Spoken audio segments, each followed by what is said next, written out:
Welcome back to My Mom's Basement, ladies and gentlemen. I am joined now by a return guest. It's luckily my second chance I've gotten to sit down with Drew McIntyre. He's got a new book out, A Chosen Destiny, My Story. It's out now.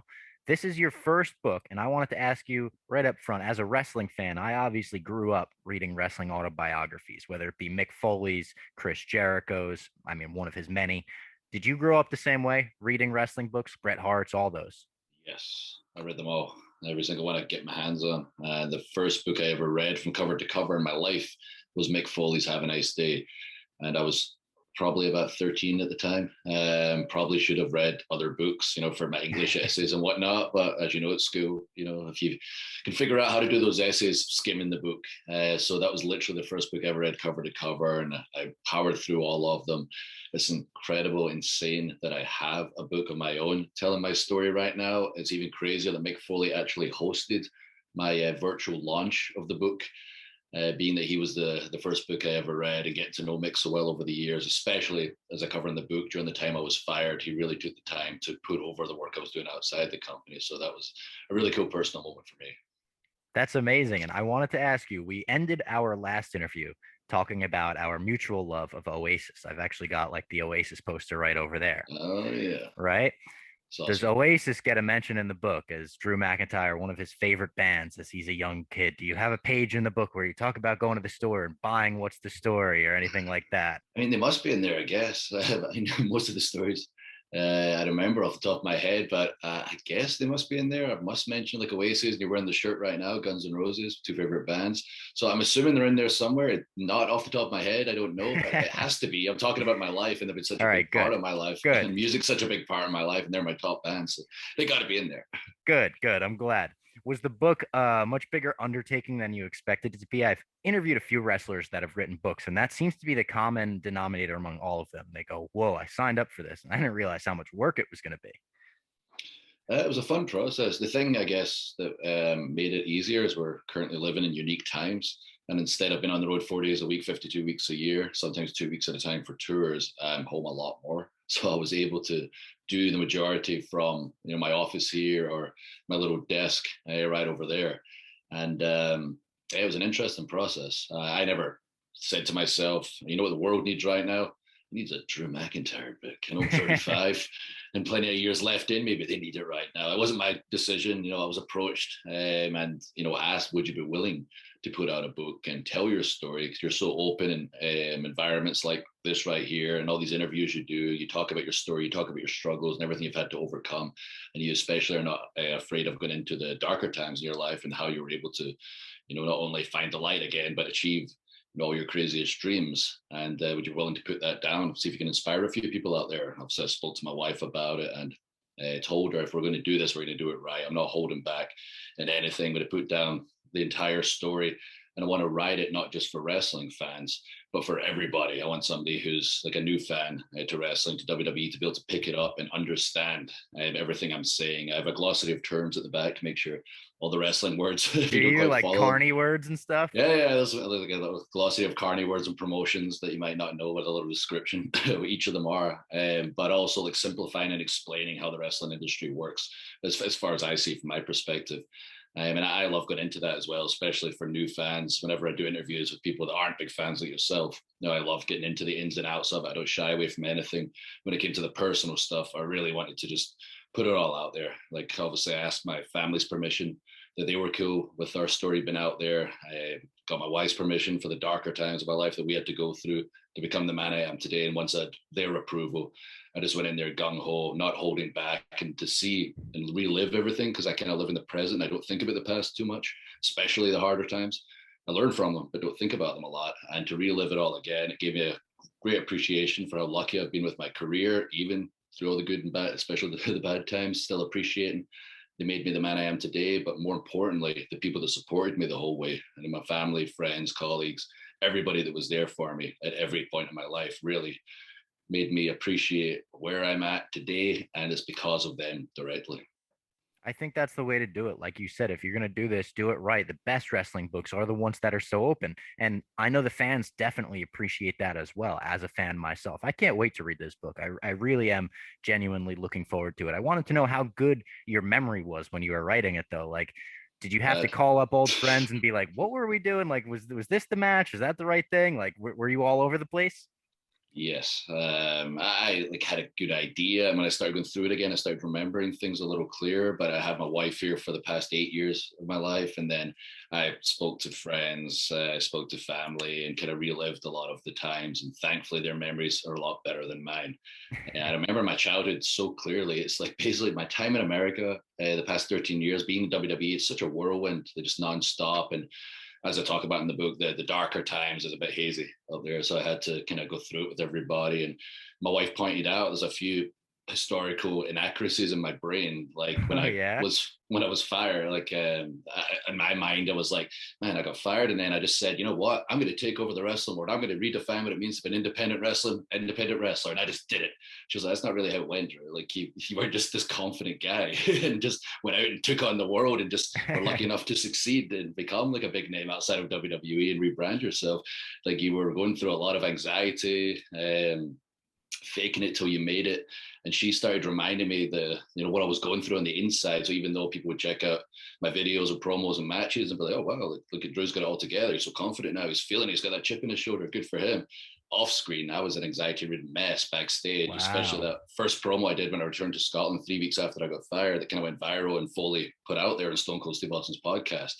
I was a mess. I sat thinking about it for a couple of weeks. My wife and I put together a mission statement that I talk about in the book, and then I went to Scotland with a hoodie up, like went to my dad's house, literally hid inside for 3 days with the blinds closed, playing Guitar Hero and hanging out with some of my buddies that would come by and sneak into my buddy's private gym. And then when I showed up to the show that day, I was just terrified. I was like, man, you've been in 3MB realistically, Drew, for the past couple of years. You're about to go out there and tell the world, tell the world, not only am I going to become the biggest star in wrestling, but ICW, we're going to put this company on the map, British wrestling on the map. And a lot of people are going to look at it like you're freaking insane, but you have to believe this. And I did believe it, but I was going through so much anxiety, as I say. Once I get out there, when you're in the moment, I was just feeling it the whole time. Afterwards, back to, oh goodness, was that okay? Everyone else seemed so positive. And I went through that for a long time. And my first Evolve match, where I won the Evolve title from Chris Hero, Cassius Ohno, I remember I'd never watched an Evolve show before. So I'm on last. Again, probably 3-4 weeks outside of WWE getting fired, I watched the rest of the show, which may have been a mistake. So I see the likes of Johnny Gargano and Ricochet and Roderick Strong, and I'm like, oh my God, they're so good. And I'm on last. So thankfully, I'm in there with someone like Hero is so good. We have like a good match. I win the title and I get the chance to talk again. And as I found later, my biggest thing was just speaking from the heart. And I did say, I couldn't believe the talent on the show, like saying how I felt in that moment. I really want more people to know these guys' names. Like I almost was embarrassed that I don't know more about them, but they're going to learn. And I'm going to make sure I take this title around the world, put Evolve on the map, and just seeing those incredible performers like really made me want to like up my game. But again, anxiety before the matches, faking it till you make it. And she reminded me of that process until I got to the point where I knew I could walk out and take a microphone and just be myself and be relaxed and be in the moment, or go out in a match without a real plan and be relaxed and be in the moment. And that just wasn't instant. As much as I like to tell myself that was the case, when you go through the real story and speak to the people that were there, it's cool to remember what you went through. And then I'm not afraid to put it out there and act like I was just so confident the whole time. So yeah, it's all in the book. Check it out. You'll see Drew Bariso. Yeah. So looking back at that journey with anxiety, as someone that's like struggled with anxiety with myself and still struggles with anxiety, do you feel like that's something you've overcome, or do you feel like that's something you still struggle with sometimes? And how did you overcome it? Was it a lot of faking it till you make it? Because you hear that a lot, right? And you just tell yourself, I got this, I'm the man, and then you get over it. Yeah, I mean, I still struggle with it to a certain extent today. Like, it might shock people to know that I'm a bit of an introvert, even though I've wrestled in my underpants since I was 15 and I've been on worldwide television since I was 22. I'm still a big introvert. And if you take me out of my comfort zone, I'm very much anxiety ridden. Like in WWE now and wrestling, I'm very confident in myself. I know who I am. It's just the real guy. Like nothing can phase me. You could literally I could walk off this interview straight into a ring, give me a microphone, and I'll figure it out. When I'm out there, put me in a ring with anybody. I know I can have a match with anybody because I know who I am. I know what I do well and what I don't do well, and I'm relaxed in that environment. But I don't know, some of these like interviews I get the chance to do and I'm excited to do just outside the box. I do a little show called Drew and A when I can talk to Yep. people about my interests, like sharks and ghosts and just crazy things outside the box. That's not wrestling. So I get a little more anxious about that. And thankfully, I've got my tag team partner, my wife there to work with me on this stuff and kind of come up with a general concept so I can go in, be relaxed, be in the moment, be present when I'm talking with everybody. And, we're doing a lot of the COVID vaccination talks where, I'm encouraging people to get vaccinated when they're eligible. It's something I really believe in. So proud that WWE's get involved in those initiatives. I get the chance to talk to some big professionals in the medical field to ask the questions that I want to know the answers to, and the public want to know the answers to. And that's something that before I'm like, okay, this is outside your comfort zone, Drew. It's something you believe in, something you want to be prepared for. And I make sure I'm fully prepared. But again, it's outside my comfort zone. So I've got to take a few deep breaths before something that's not wrestling related. You'll be delighted to know right after this interview, I'm going to get my second dose myself. So after that, I'll, come to WWE shows constantly in the next year, hopefully. To have Congratulations, that buddy. crowd back. Once everybody can, just please. So when you're eligible, like we're lucky we live in these times. We have such incredible people working in the medical field, and they can create these vaccines. And once everyone does their part, gets vaccinated, we're going to save lives. And me personally, I really would love to see my family in Scotland, and I know everyone else wants to see their family and friends out there. So it'd be nice to get WWE back on the road. We get a taste of it at WrestleMania, but I can't wait for those live shows, live fans once again. Yeah, I was actually at WrestleMania, and I wanted to ask you about that as an experience because night one was very chaotic, right? You guys had the first match, which was amazing, and I thought it was one of the best matches of the weekend, you and Bobby Lashley. But WrestleMania got postponed for a little bit. Like after the show kicked off, kind of, you went on the stage and then you went back. And in the midst of this, you got to cut a promo and do a little segment with Bobby backstage, like a pull apart brawl. I thought it was really passionate. I thought it felt very genuine, and it probably because it was, right? It was so on the fly, like you're saying. It was just take me through that night and what that felt like getting the word that, hey, it's delayed. We don't know when you're going on.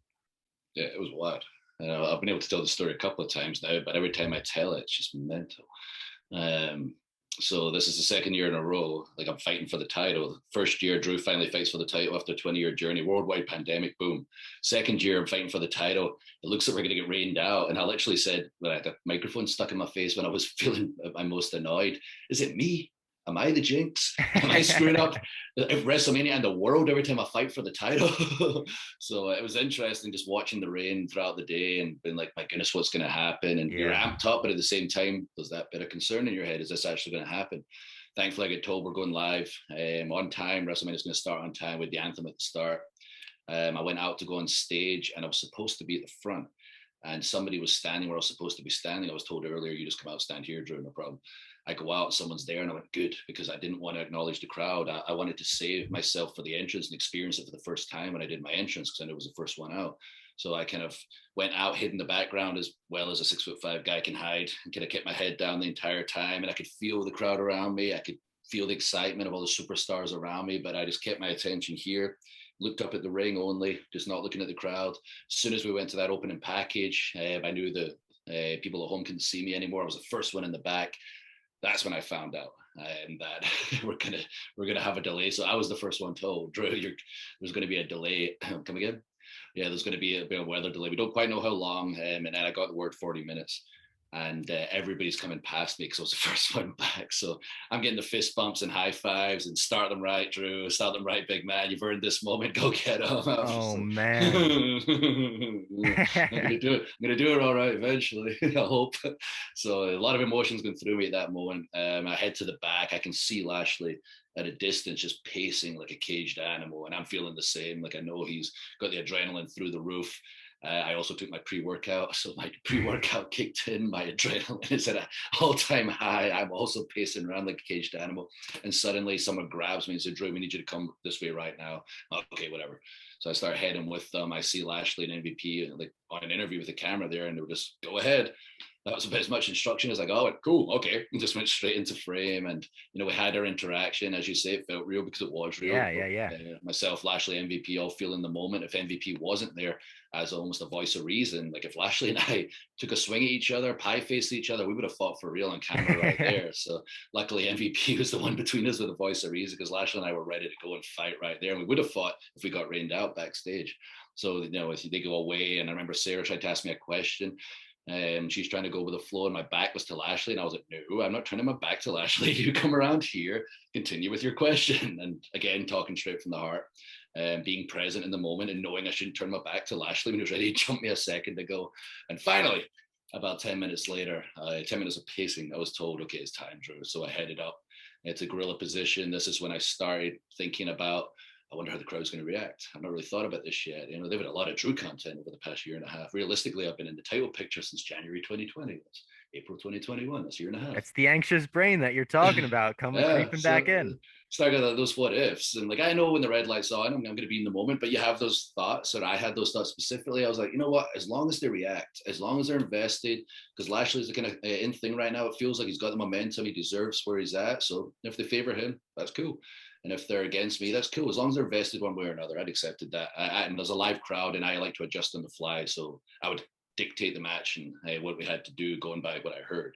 But when I walked out and just heard the cheer, it really took my breath away. And I wasn't planning to do a little countdown with a sword, but I just couldn't help myself. I was so taken aback and wanted to just be interactive with the crowd because we had them there live. We did the 3, 2, 1. I put the sword in, headed to the ring, and I saw a cool picture. And it's almost like that moment in what movie is it? Is it Justice League or whatever? When Superman's kind of brings like somebody saves somebody, brings them back, and the people come around them. Oh And they're yeah. kind of there's that really cool moment in the movie, and I saw a picture with everyone kind of around me, and the way I was looking around at them, and I was like, man, that is so cool. It reminded me of that point in the movie. Like I've got the tears in my eyes, and everyone's kind of reaching out. We've got fans live there, and it's just such an emotional moment. So that was really cool. And Bobby came out and got a great reaction too, and to know that you know, what we've been doing with myself was working so well, and to know what we're doing with Lashley was working so well, and to keep the crowd's, you know, attention the way we did throughout the match and shock them at the finish. So that was a really special night. When you went back through the curtain to Gorilla, was it the biggest relief in the world? Like, were you happy with it? Yeah, very happy. I went to the back. Everyone in the back's very happy. And we started things off right. First crowd in 1 year, 1 month, 1 day. Just exactly how I needed to be started. I was feeling the full Nelson. That thing's legit. But my adrenaline was so high. I was so like, wow, that was cool. And damn, I wish it wasn't over. I wish I could do it again. What is your relationship with Vince like? Like, did you go right back to Vince and Vince gives you the thumbs up at this point? Like, I'm sure you write about it a lot in the book because as a wrestling fan, that is sort of every wrestler that writes a book. You're like, I wonder what they're going to say about Vince. Oh yeah, he's all over the book. Obviously, I was the chosen one of Vince Yeah. McMahon. I was 23, 24 years old, and you know, like didn't quite pan out how he envisioned me until I had to leave and become a man in return. And the guy's a sorcerer; he could predict the future. He saw me, my future version of myself, way before I actually saw it. But yeah, our relationship's great. Any time with him is a learning experience. Like literally every conversation, I always leave it with, damn, I never thought of it that way before. But obviously, he's Vince McMahon. He doesn't think like everybody else. So, yeah, I love to get his feedback first and foremost. And I know myself how something's gone, but it does always feel good when you get the thumbs up or the standing ovation or the big hug. And who are the other people in your career that you look to now for advice or mentorship? I mean, there's a few. There's a few people I'm lucky enough to speak on the phone with every so often. I don't have to name drop them all, but former superstars I've been very lucky to build a relationship over the years with. If you check the back of my book, you get a few names that they're endorsing me back there. You may get an idea of some of them. But yeah, I'm very lucky with the people around me. At TV, you know, Randy's somebody that I definitely look to and others look to as a leader. He's stepped up as a leader, even though he doesn't want to accept it. I think he's starting to accept it a little bit more now that the guy's incredible. His brain's incredible. And that period of 4 months I spent working with him really helped me get to where I needed to get to, like wrestling wise and character wise and microphone wise. But the biggest challenge was I knew I had to face Randy to show I could step up to that level with somebody as good as Randy. And he is very good in general, but during that period, with especially himself and Edge started together, he just went to another level. And I knew this is the challenge. This is where I show everybody I can walk at the top of the mountain with the biggest superstars today. And at the same time I was doing that, I was learning the entire time with him. I agree. It felt like people almost forgot like Randy Orton is Randy Orton and the people that he's worked with, the career that he's had, that entire run that he had with you, with Edge was phenomenal last year. That was like one of my favorite runs of the last year. Drew, this was awesome for me getting to talk to you again. I'm really looking forward to reading the book. It's going to be one of those that, you know, I'm going to go through and read it as like a total wrestling fan, like every little story. Be like, oh, I never knew that before. That's amazing. There's a few in there. So There's I one can't like I wait. won't spoil it. But I've told it maybe once or twice in interviews. But there's a good one with myself and Omega having a match, and the Usos weren't signed yet, but they were at TV. and there was a rib played on me during the day. So I won't spoil it. So check out the book. There's a few stories like that in there. That's a great tease. Great tease. Does Grado get a mention as well? Rado's in there. We All sold right. out. Thank God. Thank Big show in God. Okay. Scotland. Mick Foley was the ref for Yeah. us. Yeah, he gets a mention and he texts me right away. He actually I'll tell his message. He likes getting talked about. He sent me a video. He cut to the glossaries and went, Grado, there we go. Cut back to the page he was on. That's where he started. I was like, of course he did. Oh, Soon to be new father. Congratulations, Grado. yes. Congratulations to Grado. I actually just saw that. Fucking tremendous. Congrats to Grado. He's going to be a great dad. He's going to be the funniest dad of all time. He'll be coming to the ring with his kid on his little, satchel in 2 days. Drew, his gimmicks with his kid all over it. Drew, thank you so much for the time. I really appreciate it. And everyone check out A Chosen Destiny, My Story, out in stores now. Think about it.